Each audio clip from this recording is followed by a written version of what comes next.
And welcome back to a Sunday Night Podcast. We got a lot to talk about NHL, NCAA basketball. Mike Trout getting in a record extension. Rob Gronkowski, a top 5 tight end of all time, retiring.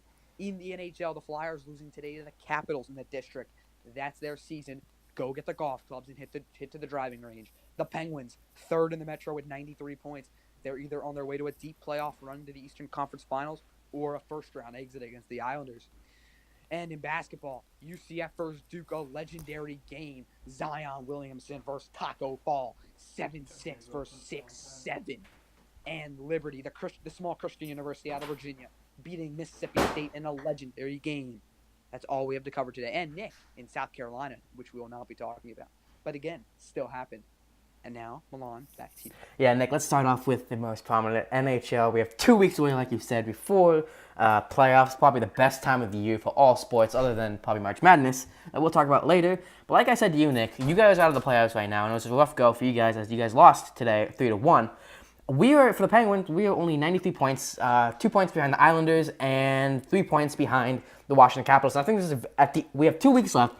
We have a pretty rough schedule, not as bad as most teams. We have the Rangers, we got Nashville, we got Carolina, Detroit, the Rangers again, Carolina, Detroit, New York Rangers. I could see us winning out these all these games. There's 1, 2, 3, 4, 5, 6 games, and I think we could win this division. It's very possible, but that means Pittsburgh has to win every single game, if not in overtime.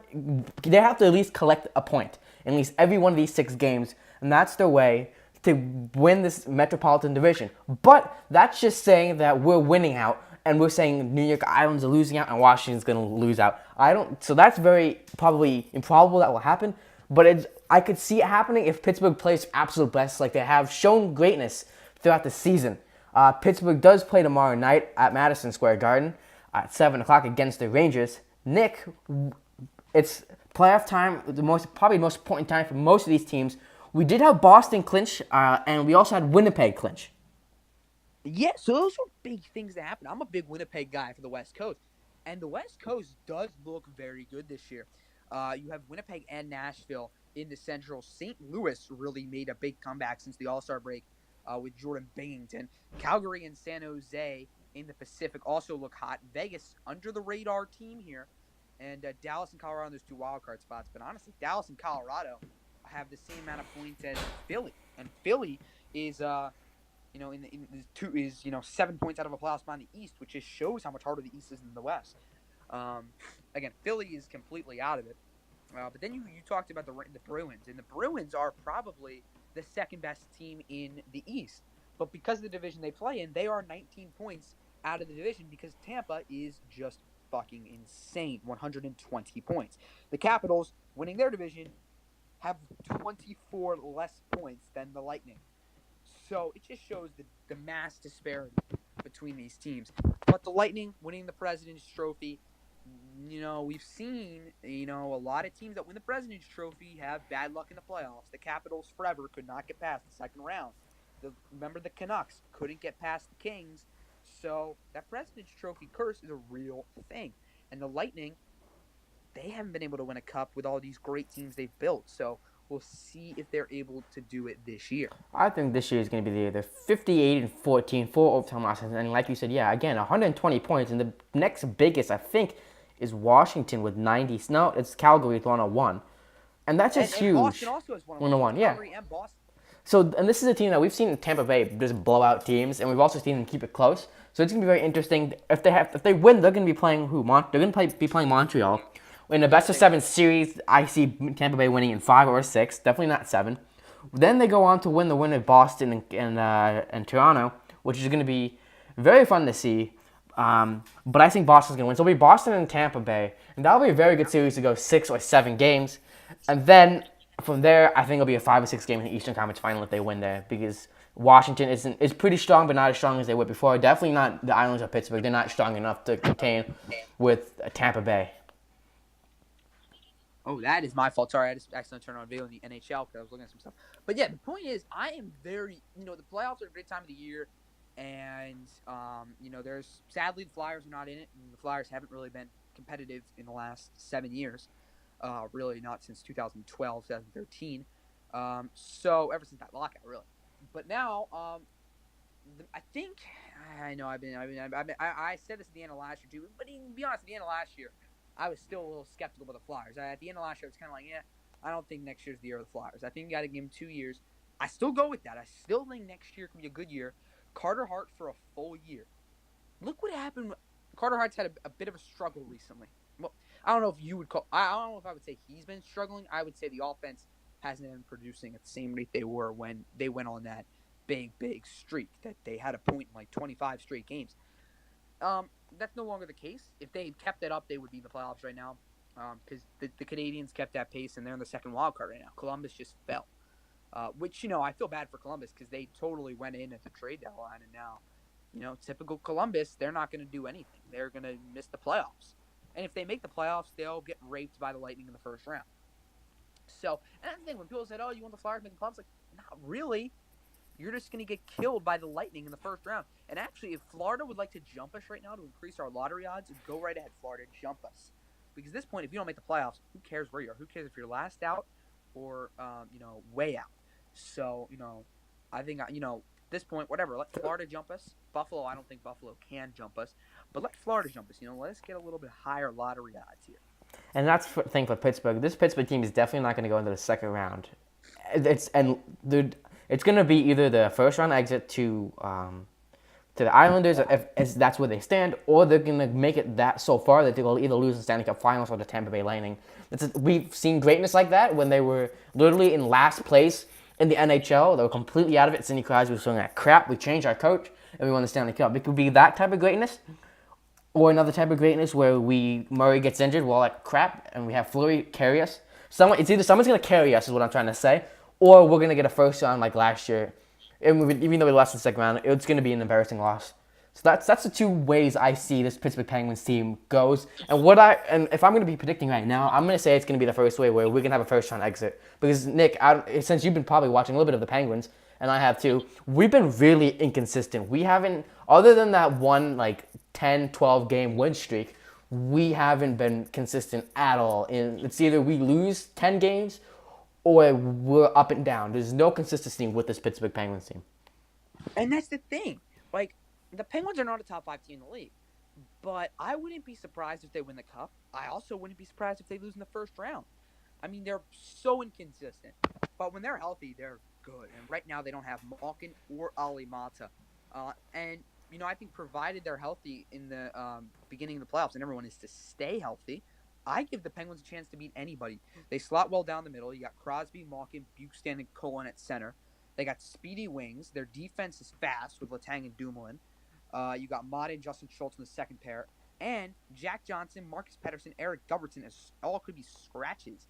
I'd probably go with Pettersson and Goverson. I like what they have to offer. Mm-hmm. And Matt Murray, he's been shaky, but I trust in the playoffs.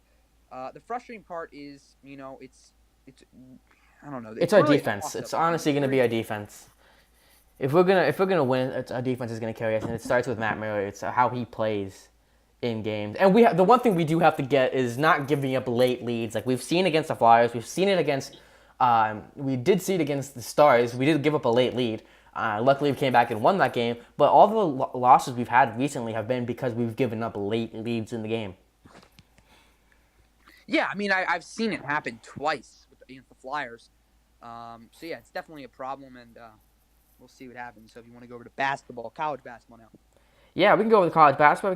We'll go to college basketball. Nick, you had one hell of a day today, probably, from watching Duke winning today against UCF, 77-76. So Duke's championship still. Nick, talk to us what your thoughts about that game was. This is a very interesting game. I was tuning in the first half, and I was kind of like, it was, I was thinking, hey, this is just what happened with Duke versus North Dakota State. This is what Virginia did versus Gardner-Webb. Just those first half struggles. I'm expecting that. That's March for you, right? First half it's always going to be a pretty close game. Usually, we didn't. Texas Tech Buffalo, which was happening a little bit later, did not happen. But still, usually it's close first half. I'm thinking, this is typical, whatever. And then I decided to eat some dinner, and the game's on in the background, but I'm not really like paying attention that much. I'm paying attention, but I'm kind of thinking, whatever, Duke's gonna win. Okay, I'm not worried.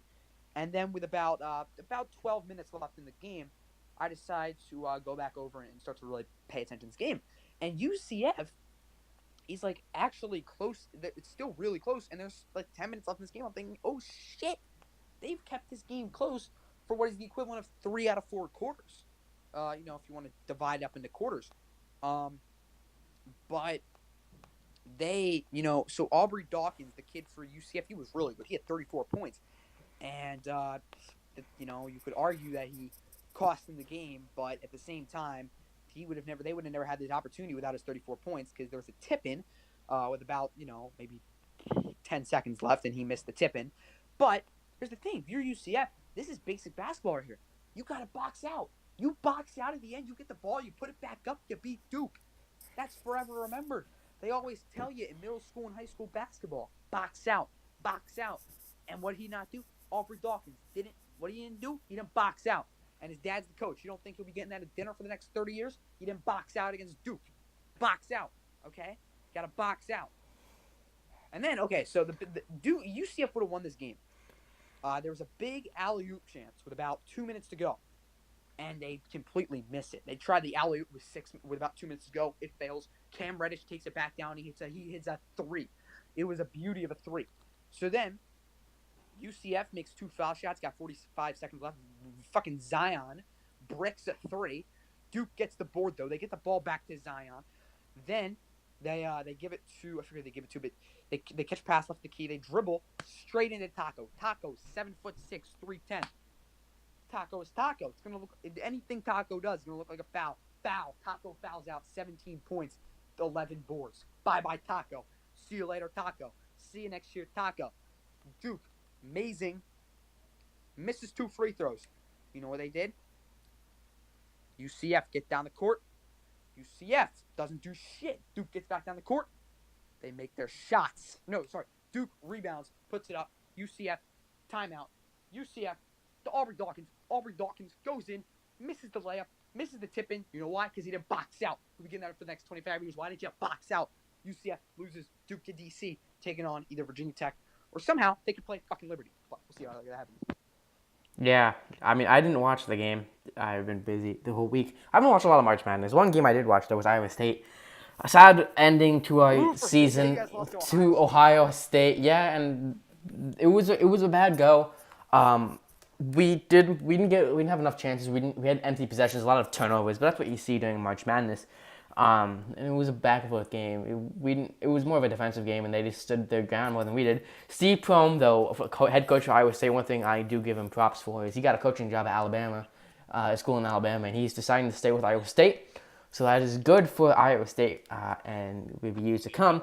But as of right now, Vodtech has finally come back to be leading against Liberty, 50-44. Virginia just tipped off a couple of minutes ago. It's 5 minutes left to go, and they're winning 20-15 right now in Oklahoma. Tennessee Iowa had an amazing comeback against Tennessee, forcing into overtime, but Tennessee still came back out, winning it 83-77. North Carolina beating Washington.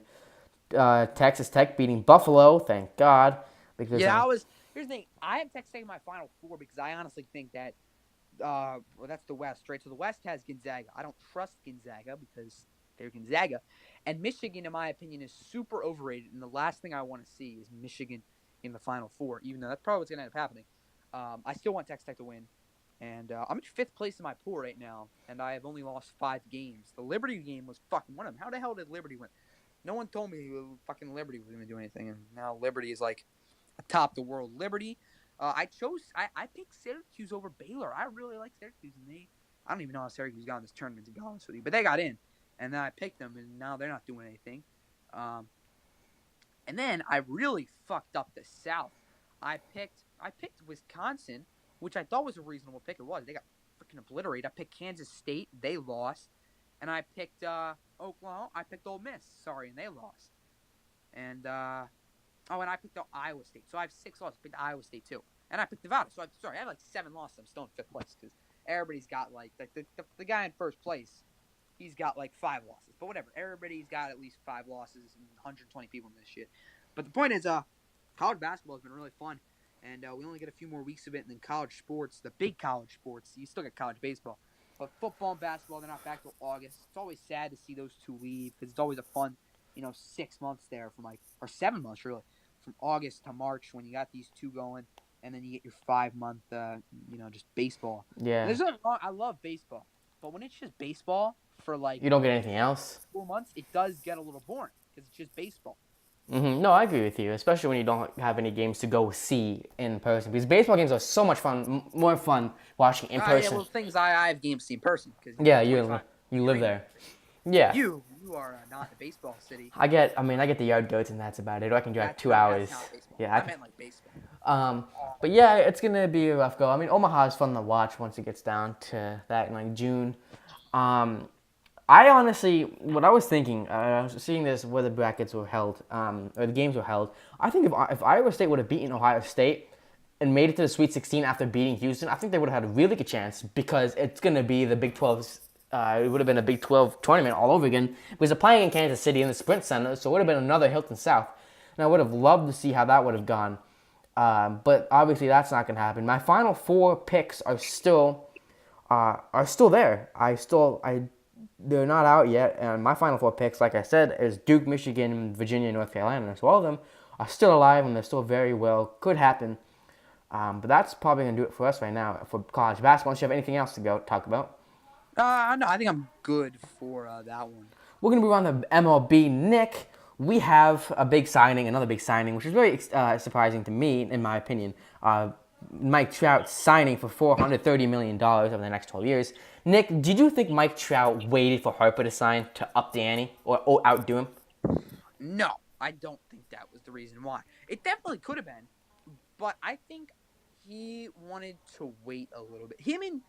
Okay, I think that Harper said, "Oh yeah, I told Trout to up my deal." That's complete bullshit.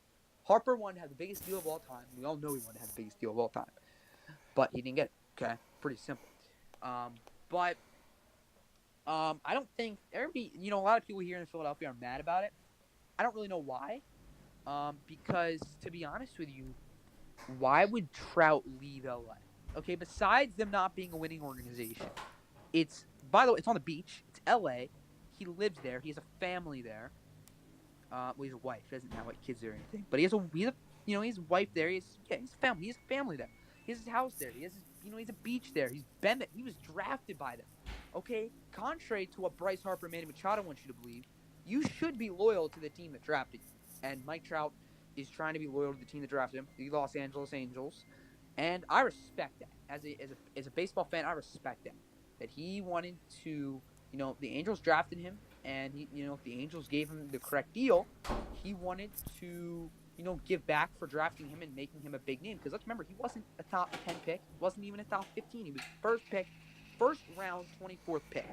Okay, so there's 23 teams that passed on. The Phillies were not one of them. Okay, we were a lot better back then, so we didn't have a top 23 pick. But nice job, Millan, watching porn during the podcast. I saw it. I had a really weird video pop out.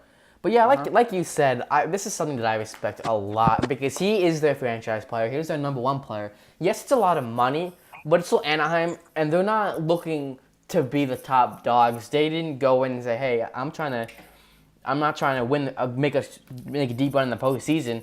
I just need to keep my franchise player, and I respect that, especially with Harper trying to get him to come to Philly, and that has a team that Mike Trout loves dearly in the Eagles. But he says, no, you guys raised me, you guys picked me, I'm going to stay loyal to you guys. I love the fans here, and I want to continue playing LA ball. And that's something that most players don't think about when they go off, especially definitely not Manny Machado. He just wanted the money because there's no way you would definitely go to the Padres for that long to expect to win a championship. And he, Oh yeah, I agree. and he knows, Mike Trout has to know that, hey, I'm not going to be winning a championship here, but I'm playing the game that I love for the fans who I love, and I have money and I'm getting money on the side. Like, that's an extra to me. And that's something that most sports players don't think about, and this is why I really love Mike Trout and the fact that he thinks that, like, hey, money's aside, I have a family here, and I got a great team here, great players, and a great fan base here. Championships don't matter to me. I just want to play the game that I love, and that's something that no one sees in any sport that I can really think of. I respect that. Yeah, I definitely respect that. Yeah. So That's big. We have about a week or so. Well, another thing that I was really sad about, I actually did too. Up watching this, Ichiro. I woke up at 5 o'clock to watch the two Mariners games. Why would you do that? It's just something everyone would think about. Why would you watch the Mariners game? I know it's first game of the season, but it doesn't really count. Yes. So when I Well, live, no, it does count. It's well, not. yeah, like it counts first game to the schedule, but like no one's paying attention. But here's the thing, I used to live in Seattle, and when I lived in Seattle, when I lived in Pittsburgh, I didn't really care about sports. It was really watching the Wiggles and watching Playhouse Dizzy and no sports. And then I come to Seattle, and my dad is going to a Seattle Mariners game, and I was like, oh, baseball. What sport is that? Like, how do you play that? And so I watched that game that my dad went to, and I saw a guy named Ichiro Suzuki. Instantly fell in love with Ichiro Suzuki and baseball, and this is why Ichiro's now was the reason why I started to play baseball, follow baseball. All my baseball knowledge to him goes to him, and he's absolutely a legend. He definitely is going to go to Cooperstown. He's is still going to be one of my favorite baseball players, along with Andy McCutcheon. So seeing him leave and seeing him that he's the reason why I play baseball, and without him, who knows? Soccer might have been my favorite sport. Who knows what could have happened? Hey, So just, soccer is a great sport. You just need to be watching the right time, right league. yeah, World Cup, sure. Other than that, boring. But yeah, he's a guy that I love, and I will ever continue to love for him, even though he doesn't really speak good English. But yeah, we have about a week till the Pirates can travel to Cincinnati. Well, they travel on Thursday, actually. Their first game is against Cincinnati at 4 o'clock, and then the next month, a week from tomorrow, Pirates will. Their plane is in Houston right now. Yeah, they're playing two exhibition games against Houston, and then they'll travel to Cincinnati, and then they'll play. I would like to talk about that. I know we're talking about future right now, but I would like to talk about that. I am kind of sad that the Phillies are not playing a game at home to start the year. Like, and they haven't done it in like maybe 3 years now. And I remember I went to one. It was in 2014. They're playing Boston. We used to play Boston or Baltimore.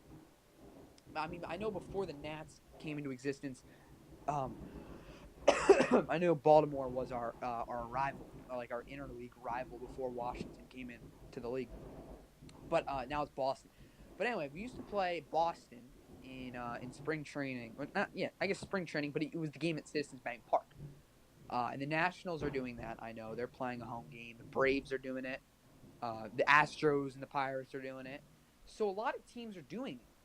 And I don't know how that's scheduled. I don't know if that's an MLB scheduling thing or that's like an independent thing that they schedule on their own. I don't know how they do that. But I'm a little sad that the Phillies haven't been doing it recently. This year you're doing it. You're hoping on Thursday. You're opening up home to the Braves at Yeah, CBP. no, yeah, I know, but that's a regular season game.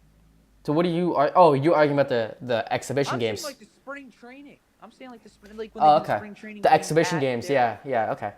Yeah, I like that. Like as a fan, that's kind of a cool thing. Well, yeah, and You know? I also can say that it's still March and the weather is not the best conditions, and especially if you're gonna tear up a field, it's gonna be in really crappy conditions. So if you look at the schedule, most of the games are down south. The Rays, the Braves, the Rangers. The Rays are playing a dome, which, by the way, is really trash dome. It's not as bad as it looks. It's not bad. I haven't been there. Here's the thing. So Philly's coming home tomorrow night.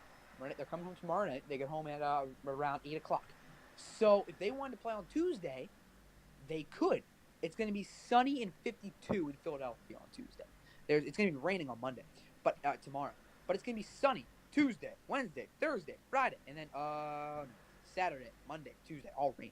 But it doesn't matter because Monday and Tuesday they're down in the district. Bryce Harper's return. We all know about that. But this weekend, the Braves series should be really fun. I'm actually trying to get to the one on Saturday, possibly Sunday. But I know I'm definitely going to this. No matter what, I'm going to go to the game the next weekend versus the Twins. We're going to go see the Sunday at 1 o'clock game versus the Twins. Which is actually going to be the first 105 Sunday start in Philadelphia Phillies history. They've always played at 135, but I guess for the lack of Christians in the city of Philadelphia, they've changed it to 105. So it's a 105 start now, and it'll be that'll be the game that I'm going to on Sunday, and then we might go to one this weekend versus the Braves. One thing I do want to confess right now that I'm actually really scared about is Jung Ho Kang. I'm going to talk about the Pirates quickly. He leads the MLB right now in home runs. And I know it's spring training, but he leads it over Judge. He has 7 home runs in spring training. Now, last time we see this happen with the Pirates, it was Starling Marte had 11 home runs. in spring training, which is okay. It's spring training, but he got tested for drugs and he tested positive.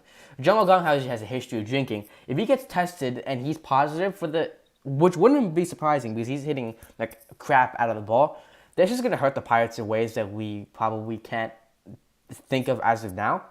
Because he's a guy that he's adding depth to our third baseman and our shortstop. Because he can play both positions as he needs to be, and DH when it comes to the AL games.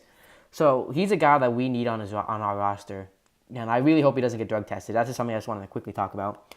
But yeah, so the Pirates. Actually, here's the thing though. You say that spring training, you learn how the spring training stats are so useless. Mm-hmm. Look at the 2008 Phillies spring training. Chase Utley, Pat Burrell, two guys that ended up becoming, major parts of that Phillies run, batted 204.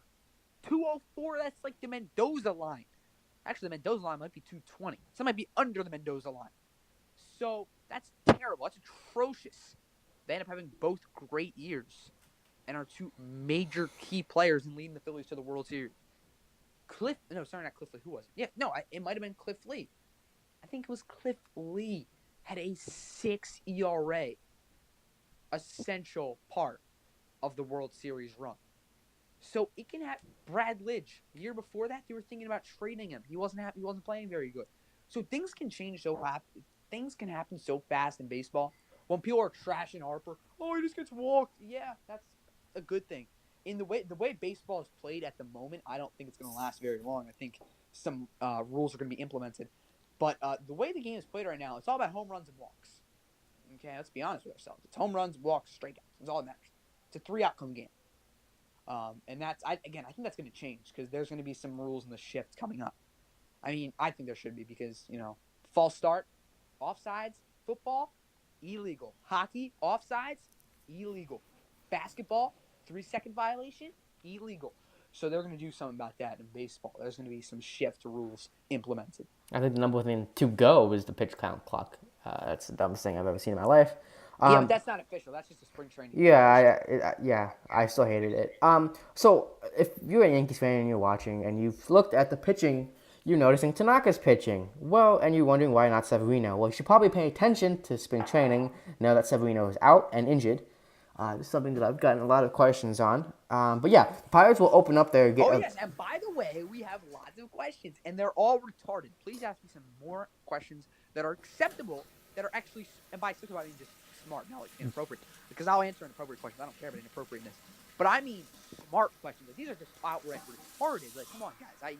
Some of you guys must be pretty smart. So do you have questions that people have asked you? Or is it just me? I haven't gotten any questions. You told me the questions that people have asked you. What's your fucking favorite animal? No, I'm not asking. I'm not fucking answering that. Yeah, like, come on. But yeah, the Pirates do open up their season at the Great American Ballpark in Cincinnati. Which is a great tradition. Yeah, with the Pirates and James and Tyler taking on Castillo and the Reds. And then Monday is the Pirates' home opener, ESPN next Monday. Why are the Pirates on ESPN? Because it's the only game that people care about. And so and it's the Cardinals and it's the Pirates games that people always love to see. I see the Cubs and the Braves on Monday. That's complete. Oh, it's a 1 o'clock game. Yeah. The Pirates playing at 1 o'clock. And it's Archer versus Wainwright. So something that I would love to see. Hopefully I get to go to, but probably not. Who's playing in the Cooperstown game? Is that the Pirates again? It's the Pirates again. I don't really get that. Like, I get it because I guess they're gonna keep alternating between the Phillies and the Pirates. But why wouldn't you throw someone like Baltimore or the Mets in there and give them a home? They should give some other teams. I wouldn't mind other teams because it gets boring after a while if it's just Pirates, Phillies, Pirates, Phillies. But they're just gonna. I hope they're gonna have them play different teams. Like, I think the Pirates are playing the Reds this year. No, we're playing the Cubs, I think. Oh, the Cubs. It's not in Cooperstown. It's in Little League. Yeah, the Little League. Yeah. Sorry, the Williamsport. I would hope that like Baltimore and Washington, the Mets and the Yankees get home games there too. Because again, the Phillies and the Pirates are both NL teams, so you're not gonna see a lot of interleague action in August. Unless it just happens to fall that the Pirates are playing an AL team or the Phillies are playing an AL team, which is gonna be very hard. Well, I mean, the schedule's done by computer, but then people can shift it so that it ends up being that the Phillies play the Yankees or the Phillies play the Indians. Or we could play Boston, New York, or or like LA, San Francisco, something like a rivalry game. But that also becomes a problem because then, like, okay, The only reason that'd be a problem is because, like, when you're the Phillies and the Mets, like last year, that wasn't a big game. Mm-hmm. Pirates Cardinals 2 years ago wasn't a big game. Unless it was Cooperstown, not a big game. Or, sorry, I keep saying Cooperstown. There should be a game in Cooperstown, but there's not. Williamsport. Yeah, Williamsport. But, like, if you put, here's the thing with Red Sox Yankees. The game is exclusively only for the Little League players. Yeah, I'll give you that. So it gives them like they're in the spotlight now, and it'll give them a little more that they get an exclusive game just for them, and it's number one. Like it's like that. Exactly, but they shouldn't get Red Sox Yankees. That's ridiculous. Red Sox Yankees. I mean, it's still televised. You know, it's still televised. Yeah, but if you're a season ticket holder for like the Yankees, and you go to every game and you don't get that one Red Sox game, that's complete bullshit. Okay, you I'll give you you that one Orioles game, that's fine. Who cares? You lose an Orioles. No one cares about the Orioles. You lose a Red Sox game, that's bullshit. Okay, I'll give you that. Their lines would be going crazy if they lost a Red Sox game or if the Red Sox lost the Yankees game. Yeah, okay, I'll give you that. I can see that. But yeah, that's gonna wrap it up with the MLB. Big things. I'm very excited for the season to start. Yeah, and then it gets boring after a while. But then once All-Star break and after All-Star break. But by the way, Boring again for a little bit, and then back interesting. the Mariners are the best team in baseball right now. They're undefeated. 2-game win streak. They're undefeated in spring training. Everybody's undefeated. Technically. But yeah, moving on to the last bit of news that just came out earlier today. Robert Gronkowski, the biggest of all time, is retiring. Been rumored for a while, but it's happening. Wish he retired on June 9th for obvious reasons, but it's gonna happen. Now, this is something that I find very smart of him because he is the successful Johnny Manziel. He likes to party, but he still made money off of it. Now, he has had many concussions. He's very injury-riddled, and now he broke away from something that he loves dearly. He loves the Patriots organization. He loves everything, and he's breaking away from it, and that's something that's very hard to do. Now, could it be like a Jason Witten where he comes back? Do you think that will happen? I hope not. Actually, Monday Night Football badly needs a reporter. Their reporting is awful. I would be interested to see if Gronk would take that job. I would be interested because right now, I cannot watch Monday Night Football. It's bad. Like I can't. I have to mute it. It's not. The announcing last year was terrible, and then they had McFarland out on the field in this little crane. Mm-hmm. That was the dumbest thing I've ever. ESPN royally fucked that one up, and I am just very interested to see what they decide to do because Jason Witten's out now. He's going back to the NFL, which is very dumb in my opinion. I don't know why he's doing that. I don't know. Jason Witten worked very well with Tony Romo. Tony Romo is no longer there, which is one of the main reasons that Jason Witten left. And now he's going back and joining them again. Mm-hmm. And the Cowboys, not the Cowboys are going to win a Super Bowl, and Jason Witten's going back. No, they're going to be like 8-8, 9-7, maybe a wild card if they're lucky. Philly is going to dominate that division once again next year. Washington is once again going to be a shitty team. The Giants are in rebuild. So this is gonna be a team. This is gonna be a year where the NFC East is gonna be like you gotta have a winner. Yeah, the least is gonna be terrible. The Philly is gonna probably win like 11 games. They'll probably go like 11-5. You got rid of the only player that could win you a Super Bowl. Not me. I'm not an Eagles fan. I don't know how many times I've. Sorry. Yeah, Philly does. But But anyway, so. And then you're just like us now, Nick. You guys are getting rid of all your good players. Yeah, Packers getting rid of all our bad players. Let's hug each other and feel sorry for ourselves. In unity, both small market teams getting rid of all their marketable players. Yay! And feel sorry for ourselves. Besides Aaron Rodgers and Ben Roethlisberger, one's a rapist and the other's Aaron Rodgers, who has a terrible personality. So. Yeah, so this will be a very interesting sports year. It'll be very different for the NFL. The AFC is going to be interesting because you have the Jaguars, who are starting to become an interesting team, and the Steelers are terrible now, which is weird. This is going to be like the first time in my lifetime that the Steelers are going to be like bad. It's going to be weird because the first game I ever watched the Steelers in the Super Bowl. So when I think of the Steelers, I automatically think the Steelers are like this amazing team. So seeing the Steelers struggle and seeing the Browns being good, it's going to be one of the weirdest things I've ever seen in football. Now, here's the thing about that. Now, I'm not going to say they're winning the Super Bowl. You're saying the Browns aren't good even though the Browns okay. are in 9 games? I'm not going to say the Browns are going to suck. I'm not going to Browns are going to win the division. I am not. Right now, I'm putting that right now, put me on freezing cold takes in January. Browns win the North. I'm not gonna say that the Steelers win the Super Bowl. I'm not saying they're gonna win the East. I think the Ravens are gonna win the division. I think with Lamar Jackson. I think with Lamar Jackson, it's his second year on his belt. I think, but I think if you notice, the Steelers had huge distractions. One with a locker room diva in Antonio Brown exposing Big Ben on every single bad thing he did. Wait. Remember, Big Ben is still a distraction. Okay, He's Big Ben. but he still wants to win, and that's his main goal. Now, Doesn't matter. Big Ben is still very we also controlling of his teammates. yes, and very controlling. we also don't have a Le'Veon Bell that, hey, is he coming? He left Miami. Is he coming? And so now we got some tight ends. So that's going to be good for us. But we still have to worry about our defense. Because if you remembered, we lost to the Chargers because we gave up last seconds. We lost to the Saints because we fumbled the ball in last seconds. So it's going to be... One of the greatest games ever. Which was very stressful for me because I was holding a glass cup. And I didn't want to... And I was thinking about smashing it. Now, Juju's... Now it's going to be up to Juju. Is he ready to take on a new team? Well, it's the same team, but is he ready to take on a whole team by himself? He's going to have to fill a big shoes in Antonio Brown, and I think he will be able to. I do now. I know that the Browns are going to be good with Odell and Baker Mayfield and all those good players, Jarvis Landry and all those good players.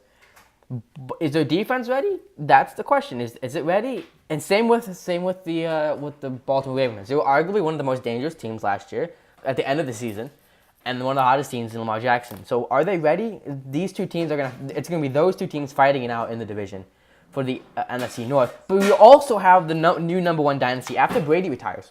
We have Brady's still there, so the Patriots are still going to be the number one in the AFC. But after they retire, we still have another dynasty in Patrick Mahomes and the Chiefs. Oh yeah, the Chiefs. Here's the thing: the Chiefs, though, they're the Chiefs. That's my problem with the Chiefs. Is the Chiefs. The Chiefs can't do shit. Let's be honest. They can't do anything. The Chiefs are, again, they're the Chiefs. They're like the former. They're like what the Capitals used to be. They're what the Nationals are.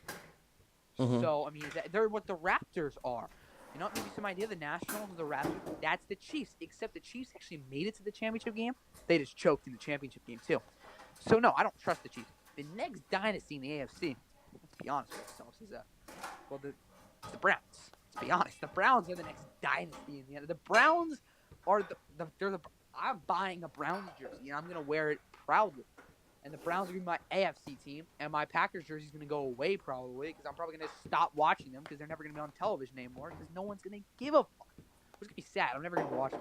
It's going to be really sad.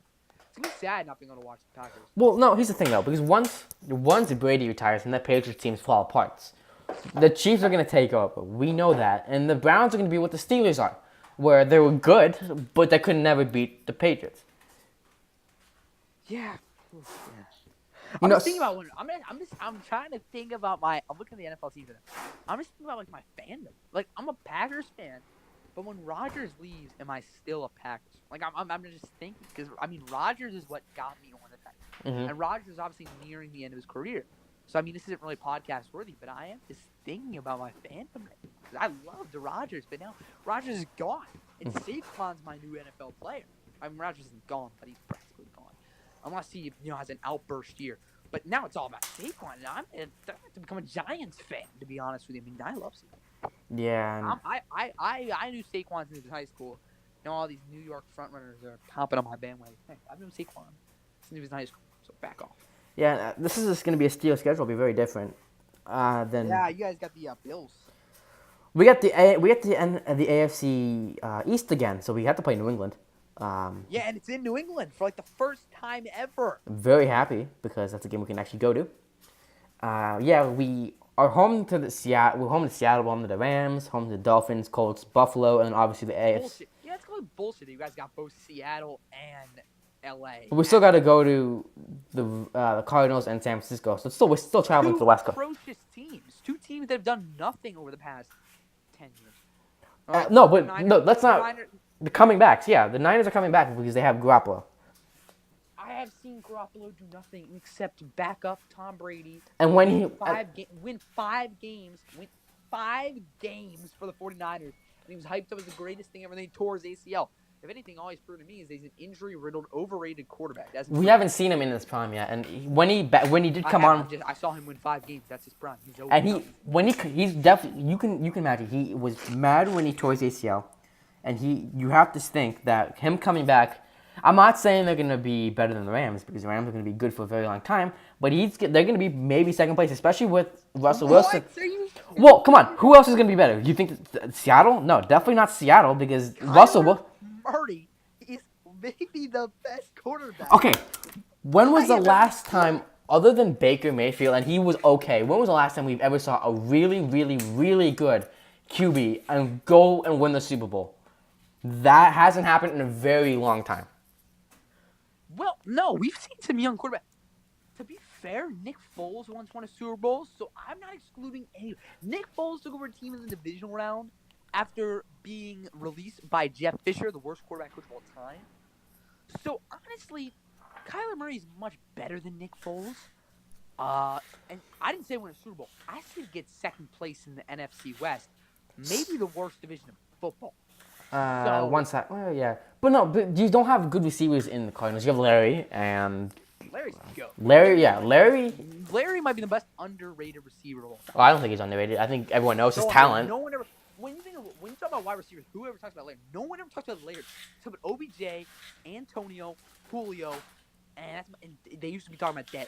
No Okay. one ever brings up Larry. Okay, for me, it's Antonio, OBJ, Larry. Yeah, but no one ever brings up Larry. When you have a conversation about receivers, no one brings up Larry because Larry plays in Arizona. Nobody team that's never really done anything except the NFC Championship game. He wasn't there for the Super Bowl. Yeah. So Larry, they were never in a Super Bowl. Seattle and Pittsburgh played in there. Yeah, but no, the Cardinals. The Cardinals played the Seattle and the Steelers. Oh, yeah. Okay, so I'm not retarded. The Cardinals did play Seattle. But no one ever brings up Larry because he plays the Cardinals and his quarterback was Carson Palmer, and I don't know. And then he doesn't really like market himself, which I like. He's like Mike Trout. You can't go out of his way. win enough with just a good and okay Baker Mayfield type. Okay. No one's going. Have you ever watched this guy? Have you ever Yes, but the jump from college to NFL is huge. It has affected many good players. Tom Brady was a backup at Michigan, and look at what he Turned out to be. Okay. Yes, he's gonna get better. He's like second year, bro. He's gonna get better. But I'm talking about next season when he comes in. Yes, next year the Cardinals could be 8-8. 8-8 is second place in the NFC West. Oh, that's a lot to ask for. That is a lot. That is a very. 8-8. They were like 5. They were like 4-12. I'm asking for 4 wins out of a quarterback that led an Oklahoma team that wasn't supposed to do shit to the playoffs. Now, we're gonna say that can happen, but we also have to remember. Definitely talk about this. We're going to talk about Kyle. I'm very sick of the draft because Kyle Murray. Oh, he's good. I'm not gonna. But it's. Actually, you just said he was not good. No, I'm not. You said he cannot win his team 4 games. No, 4 games is easy, but it's not enough to win second place. Because let's say Russell Wilson. No. I mean, they won 4 last year. You add Kyler, that's another 4. 4 plus 4 is 8, Millan. Okay, that doesn't work like that. Number one. Now we also. It's called WAR. Okay. It's one of the biggest stats in baseball history. Let's say that. It's abused, actually. Okay, let's say that Russell Wilson does stay in Seattle. We could see another Seattle run that they. Kyler is practically Russell Wilson. When you think about it, he's practically the same thing. Short little black guy that can run.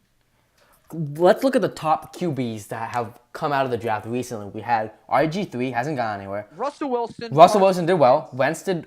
He did okay. He dropped off after his first year. Jared Goff. Goff, good. Mayfield was okay. Lamar Jackson, okay. Mayfield was amazing. No, he didn't. Led the 0-16 Browns to a 6-10 record. We expected him to do that. We expected him to win games. We didn't expect. Oh, I expected him. I knew he was good enough to win games. When I saw Hugh Jackson being a retard and not starting him, I didn't expect him to do shit. Oh, I expected him to do well when he played because he is a good player. I didn't, and he's carrying this Browns team. You were just trashing Baker Mayfield. Very hypocritical. You were just saying the Baker Mayfield type cannot win 8 games in a year. No, because if he had started the whole year, they would have won 8 games. I want to look at the schedule because that is also very debatable. They would have beaten the Steelers instead of tied them. No, because it's their first game of the season. And everyone's rusty on that first game of the season. You know that. The Everyone's. Steelers tied them. The Browns would have won. The Steelers would have been like, we are little team. You would have lost to the The Steelers Saints. would have missed the playoffs. Game 16 wouldn't have mattered. The Saints game wouldn't have mattered. They would have still lost to the Saints. They would have probably beaten Oakland. The That's Chargers. that's now 7 wins. Chargers, no. Bucks. What week is this? Bucks, they definitely would have beaten the Bucks. That's 8 wins. I'm right. 8. No, but this is during famous Fitzmagic. That was like the end of the game. That was their last. Doesn't matter. Fitzmagic was ass. Chiefs. Would have lost, but doesn't matter. They're already 8-8 because The Texans, maybe. Panthers. No, they would have lost the Texans. Ravens again. No, because they should have beaten the Ravens. That was annoying. And that's it. The Jets game was the next one, right? Yeah. So they would have went 8-8. I was fucking right. this is. And they could have went 9-7 because I'm being generous with the Steelers. They could have easily went 9-7. Therefore, Baker Mayfield 9-7. Kyler Murray gonna have Larry Fitzgerald, much better than anything that Chiefs had.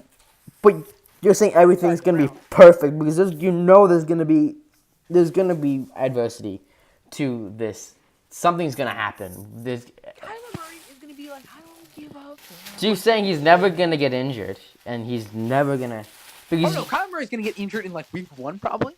But I'm being generous in saying he won't get injured, and he will go 8-8, and the Cardinals will get second place, and then the next year they'll go 7-9, and they'll still get second place, and then they'll go 9-7, still second place. Now that's saying the Cardinals draft him because remember, I mean, I know they're definitely gonna draft him. That's no doubt. They're definitely gonna draft him, and then they're gonna trade Josh Rosen to the Giants. But there's also saying that, I mean, remember we've seen past draft years where the projected number 1 just doesn't go number 1. They go like 5. But they're giving you the argument. Johnny Manziel. Yeah, but give you the argument of the doubt. He's gonna go number 1. Same with Zion, like you see on the screen. Zion is gonna go number 1, and then John Morant. Oh, I don't know if you've seen him play. He is amazing.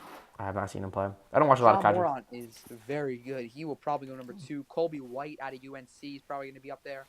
And then obviously R.J. Barrett and Cam Reddish also. There's going to be 3 Duke players in the top 5. And then John Morant coming out of Bumblefuck University. And Colby White also in the Tobacco Road rivalry. So 4 of the top 5 are in the Tobacco Road rivalry. Before we end off the video, I'm going to go through all the teams that Nick just left. Hold on. I don't know where Nick just went. Nick, what happened? Lost connection with you. Lost connection. Okay. So, that's okay. Don't worry about it. So, before we end off the video, I just want to just go through all the teams that are completely screwed for the next year.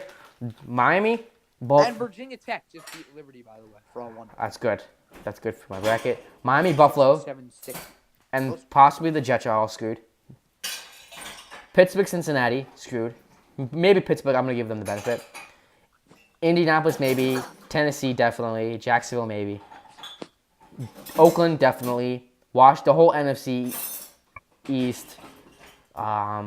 Detroit, Green Bay. Tampa Bay, Carolina. Seattle, and possibly San Francisco. Did you name Pittsburgh? I couldn't hear. I named Pittsburgh. But I gave them the benefit, and I said maybe. You didn't give us a maybe. No, I gave you guys your screwed. No, but we're the same as you guys. That's complete. So maybe. You guys are maybe screwed. Oh, by the way, guys, if we're all wondering, if Oregon and Houston win, I will have nailed the Sweet 16 perfectly. I will have a perfect Sweet 16, which is insane. You'll have a perfect. No, you would have a perfect round of 32 because all the teams. No, I mean like I'd have a perfect Sweet 16 bracket, and a Virginia. Virginia also needs one. So Virginia, Oregon, and Houston all win. My Sweet 16 will be perfect. I'll have all 16 teams. Yeah, so you round of 30. You got all around of 32 games correct. Yes, that would be what I'm saying. Yeah. Yeah, and then we still got UC Irvine and Oregon. Yeah. So yeah. So that's gonna wrap it up. See you later, Millan. A lot of stuff to talk. Well, we still on video. A lot of stuff to talk about. As we'll give you guys more of an in-depth analysis. We'll probably do like an MLB video on maybe Wednesday. I don't know, maybe like preseason. Yeah, definitely a preseason, something like that on Wednesday. Because even though we've already done a preview video, if you want to check that out.